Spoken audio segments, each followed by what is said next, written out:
HighBridge, a division of Recorded Books, presents The Ends of the Earth, a James Maxted thriller, by Robert Goddard, read by Derek Perkins.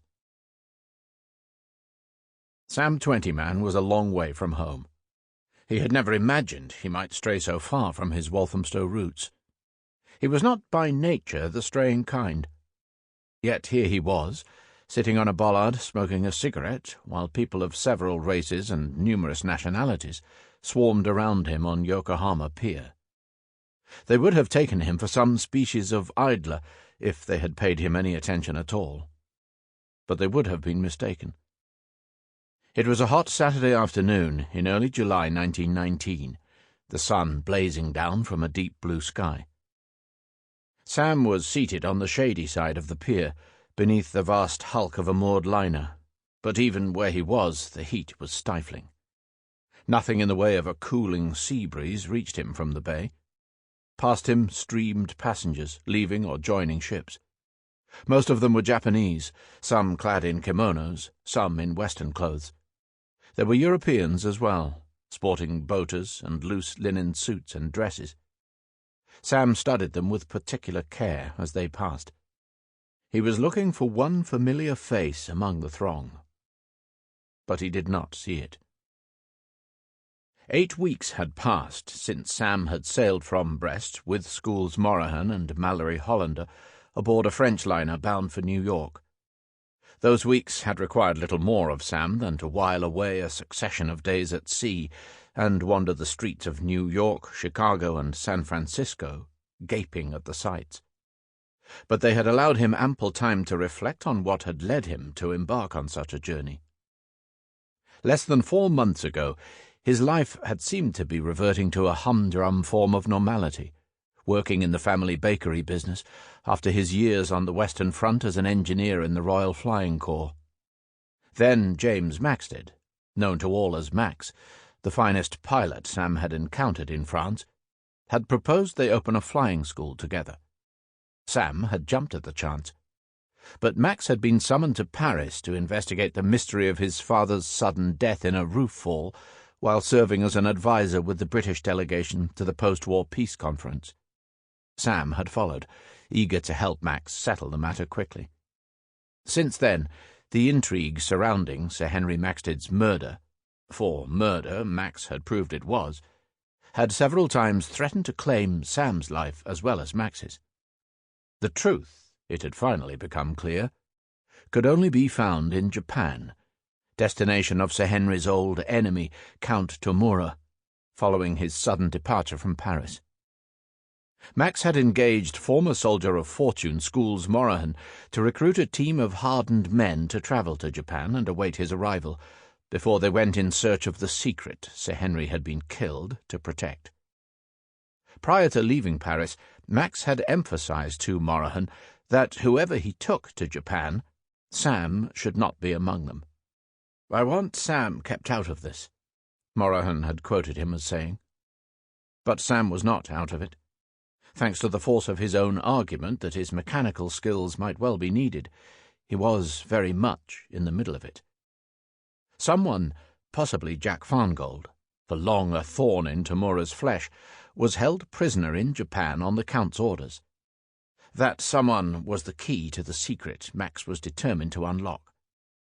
Morahan was to hire the sort of men whose expertise would be needed to free Tomura's prisoner.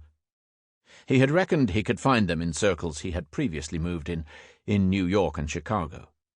Once assembled, the team was to travel to Japan and meet Max in Yokohama. Morahan's friend, Mallory Hollander, had gone with them.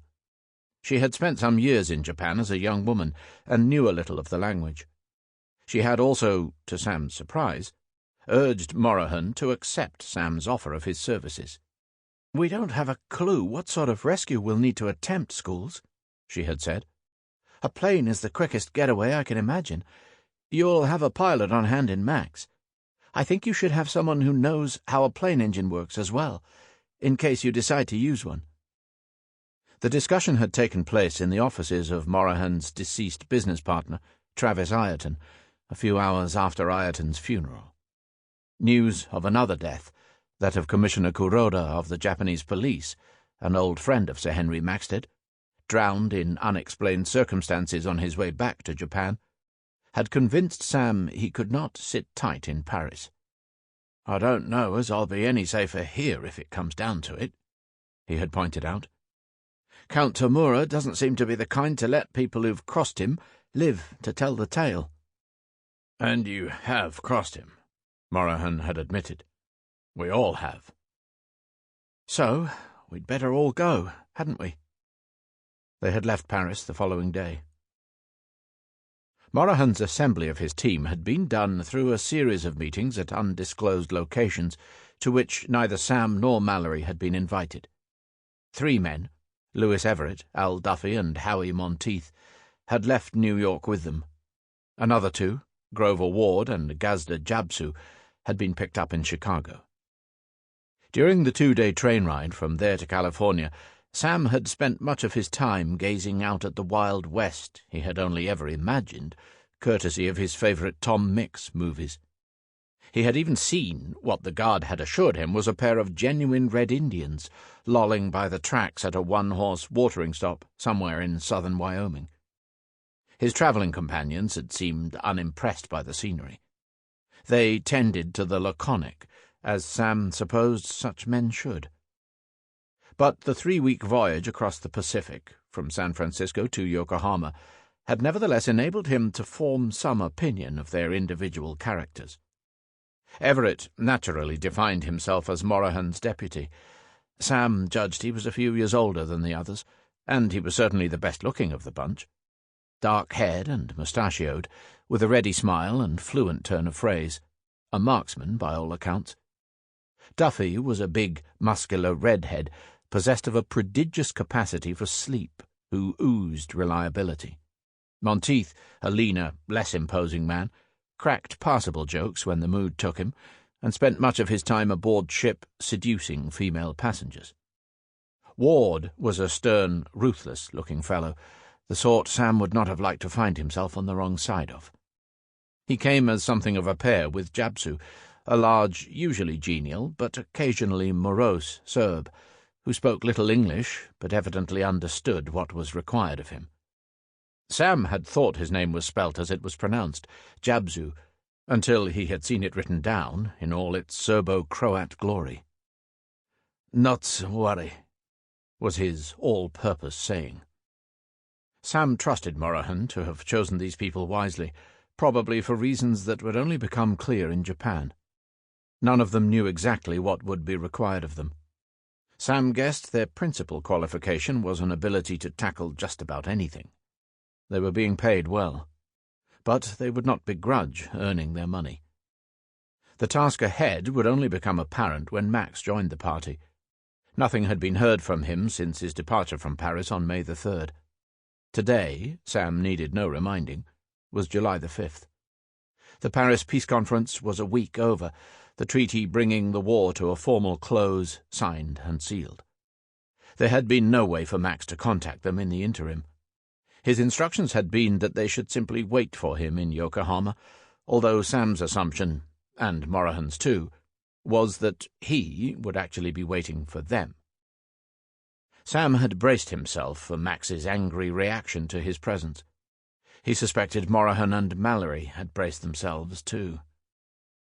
But there had been no such reaction, because Max had not been waiting for them. They had been in Yokohama since Wednesday without word or sign of him. "We sit tight," was Morahan's response. "He'll be here." In truth, sitting tight was all there was to do. They had booked into hotels and waited. "We do nothing to attract attention to ourselves," was Morahan's repeated injunction. As far as Sam could tell, it was an easy injunction to follow. Yokohama was a bustling port city, awash with foreigners. A whole community of expatriate Europeans and Americans dwelt in Western-style villas up on the bluff above the harbour, and there were as many Chinese as Japanese on the streets. There was plenty to see, even if there was little to do. Loitering on the pier in the hope of seeing Max disembark from one of the ships that arrived at frequent intervals was an activity Sam knew Morahan considered neither necessary nor wise. "Max will have no trouble finding us when he arrives. The last thing he'll want is a pier-head reception committee." Sam had, in fact, tried to stay away, but his eagerness to have done with the moment when Max caught a horrified first sight of him had proved too powerful. And so here he was, watching the last disembarking crowd thin as the ship that had brought them steadily emptied. Sam's war had been full of waiting. A forward base was a quiet and pensive place when the squadron was out. At least then, though, he had known there was a term to the waiting. This vigil in Yokohama was open-ended and insidiously unnerving. With each day that passed, the question of why Max had not yet arrived grew more insistent. Pitching the butt of his cigarette into the oily width of water between the pier and the moored liner, Sam stood up and ambled off towards the Bund. Rickshaws and motor taxis were heading in all directions from the passenger terminal.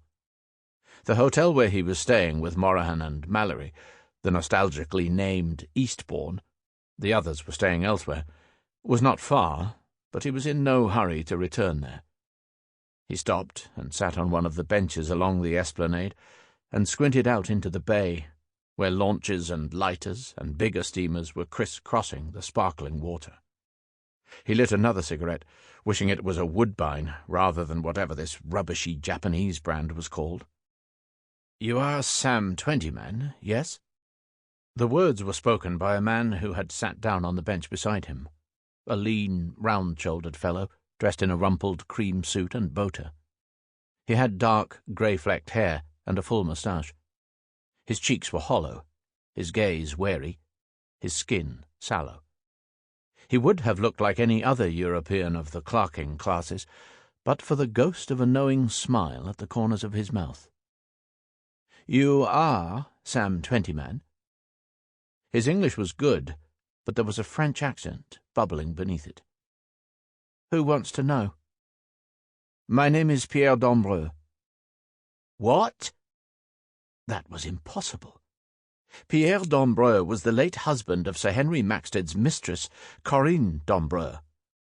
He had died in Petrograd, by all accounts, more than a year ago, a French diplomat turned German and/or Russian spy, killed by his paymasters when he had outlived his usefulness. "You heard, I think. I am Pierre d'Ombreux, and you are Sam Twentyman.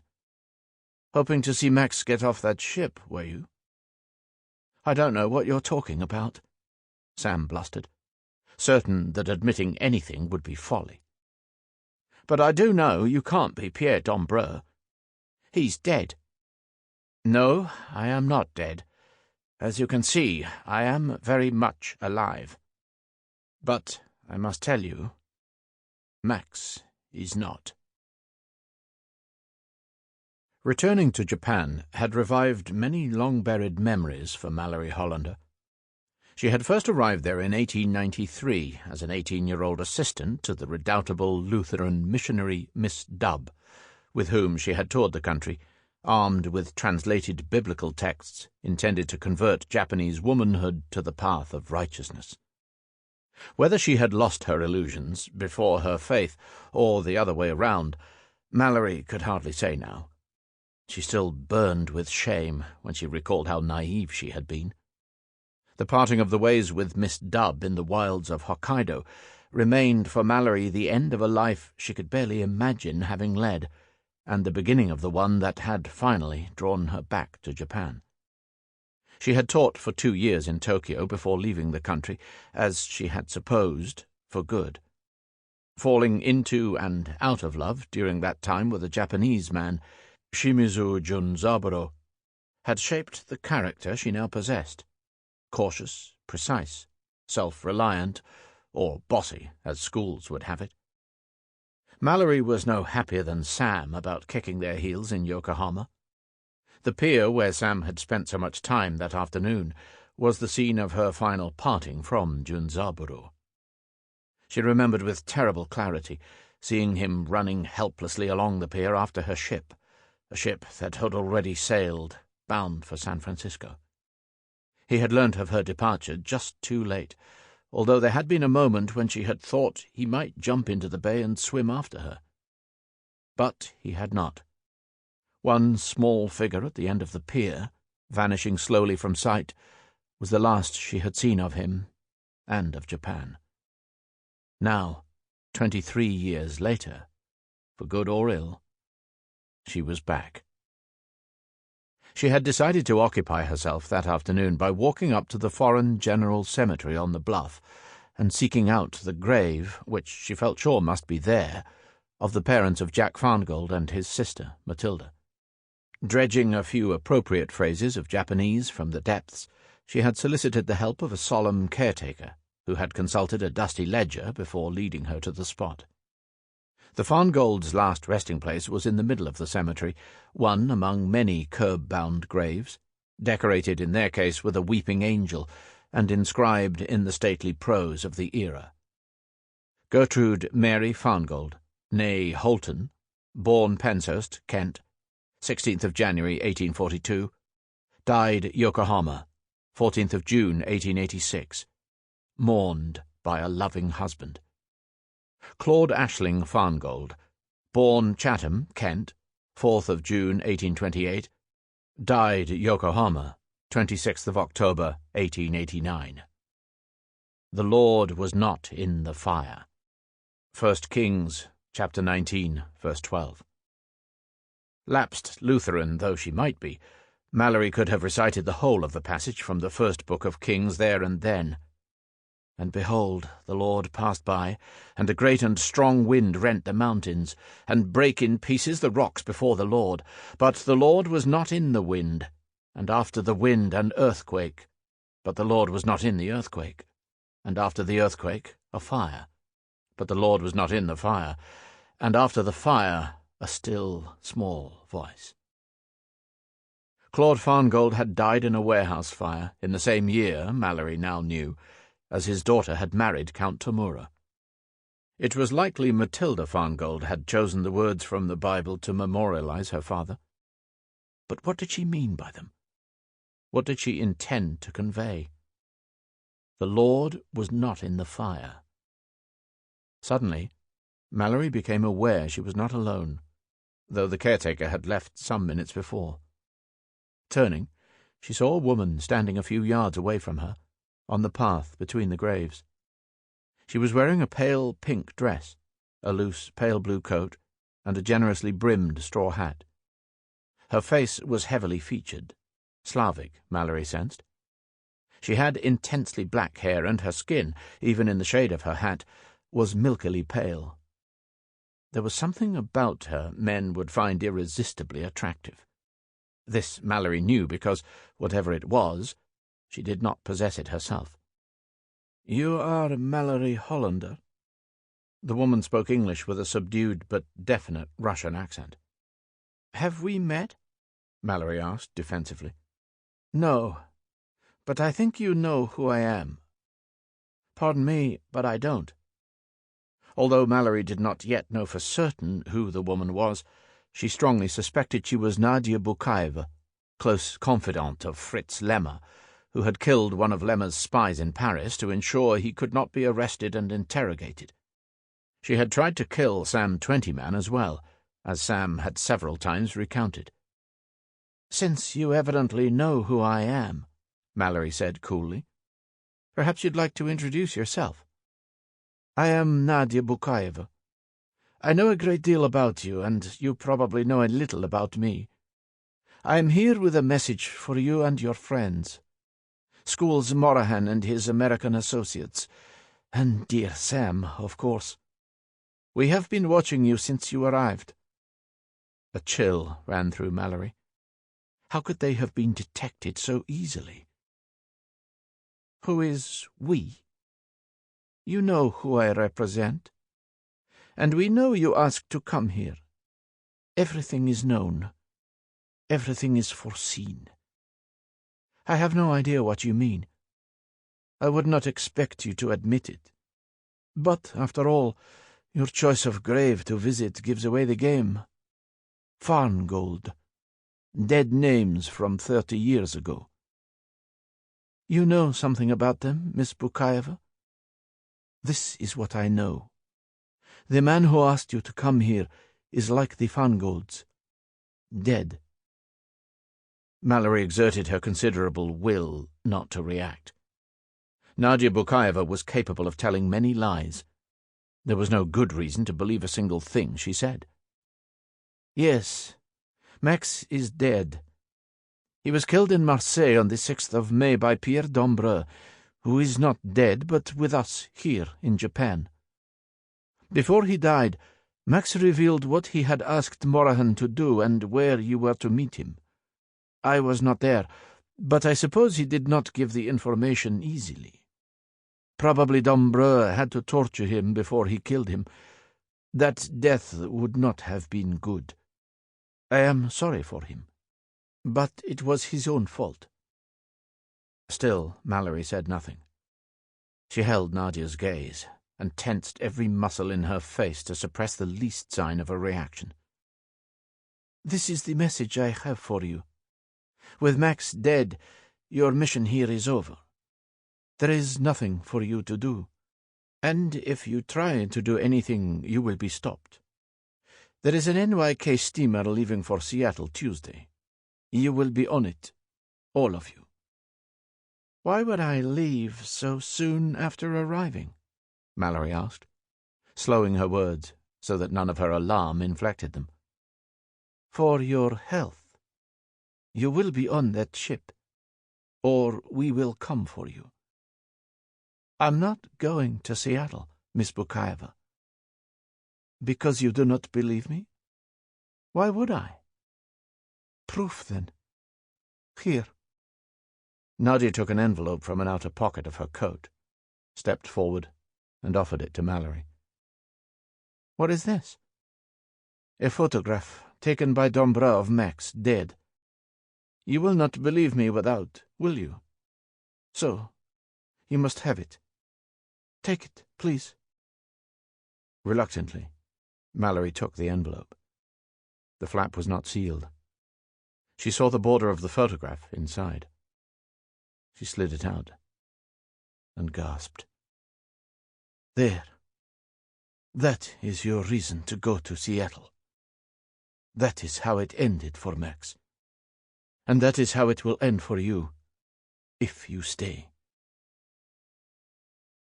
The photograph showed Max lying on his back, his arms spread, his head angled to one side.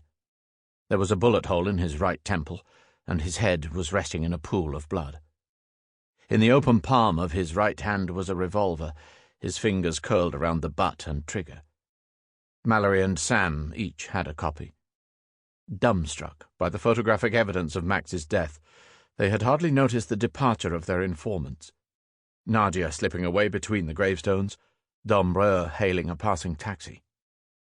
The proof had been supplied and the message had been delivered. Abandon their mission and leave Japan as soon as practicably possible. That was Lemmer's generous offer. Mallory had hurried back to the Eastbourne Hotel, struggling to compose herself as she went.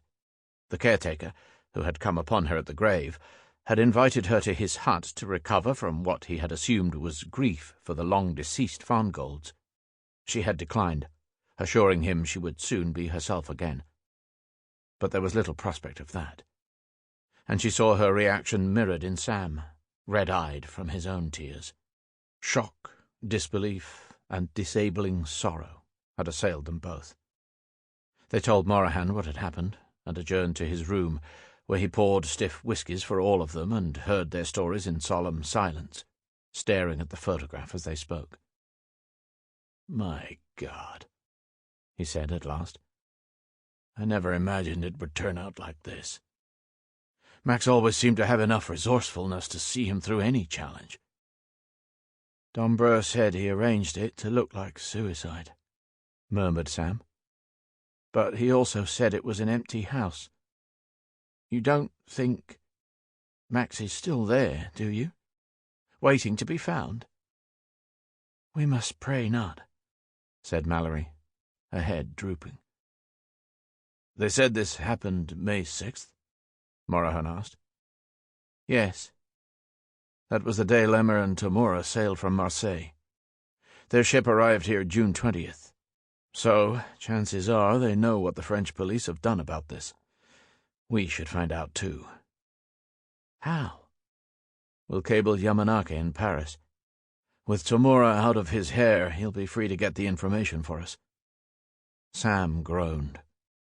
All those times I saw his plane flying back to base in one piece, it often seemed like a miracle he'd survived when so many others didn't.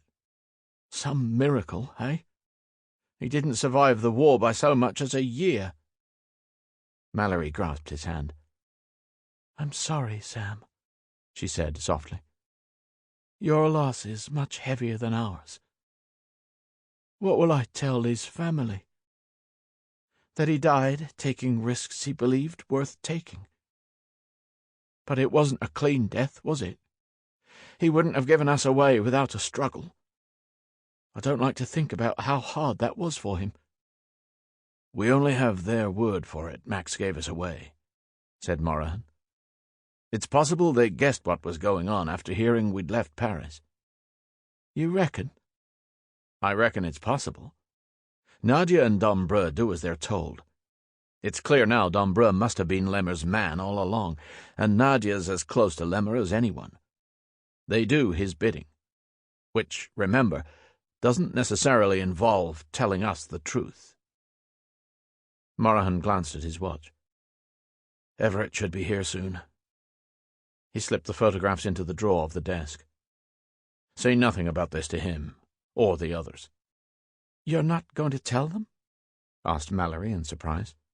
Not yet. We have until Tuesday at least. But what can we do without Max? That's what we have to decide, Mallory. You, me, and Sam. We're here because we chose to be. The others are here because they're paid to be. It's for us to say whether we pull out or go on. I'd like to go on, said Sam. Otherwise Max died for nothing. With Lemmer and Tomura on our tail, said Morahan, we could easily finish up dying for nothing ourselves. How would we go on? Mallory pressed. There's a lead I haven't mentioned to you. Everett's been following it up for me. What kind of lead? Jack Farngold's been a sailor most of his life. He's skippered vessels for Jardine Matheson all over the Far East. A lot of people in the shipping world would know him, crew and owners. So, while we were in San Francisco, I reckoned it was worth asking a few questions round the docks. Everett had been given the names of some people to talk to by his contacts in New York, a few of them Japanese. Anyhow, the sum of it was that Farngold never made many friends, but one of them is the woman who runs a notorious chabuya here in Yokohama. What's a chabuya when it's at home? Asked Sam. Restaurant, tea house, bar, dance hall, gambling den, brothel. Any and all of those. There are dozens of them in the city. They cater mostly for foreigners. Tarazumi Yoshiko runs one of the older established chabuyas, the Honey Bee. She met Jack Farngold when he went there to bail out members of his crew who couldn't pay their debts. Over the years, they struck up some kind of friendship. The word is that if anyone knows how to find Jack Farngold, it's Tarazumi Yoshiko. I sent Everett to see her because he fixed an introduction for himself with an acquaintance of hers in San Francisco, who told him she speaks serviceable English. What will he have told her? Asked Mallory. That James Maxted, son of Sir Henry, wants to speak to Jack Farngold. But Max... Sam cut short his objection. It hardly needed spelling out. I'll decide what to do when we hear how far Everett got with her. Their little tea-time tete-a-tete had to be agreed in advance with her assistant. These things have to be handled delicately here. I'd hoped to have some progress to report to Max. Morahan's voice dropped when he arrived. It was Sam who broke the silence that followed. Isn't Jack Farngold locked up in a lunatic asylum? Maybe. Maybe not. But in Kuroda's report to Marquess Sionji, Kuroda said he couldn't confirm Farngold's current whereabouts. So he may be on the loose. and Tarazu. Sample complete. Ready to continue?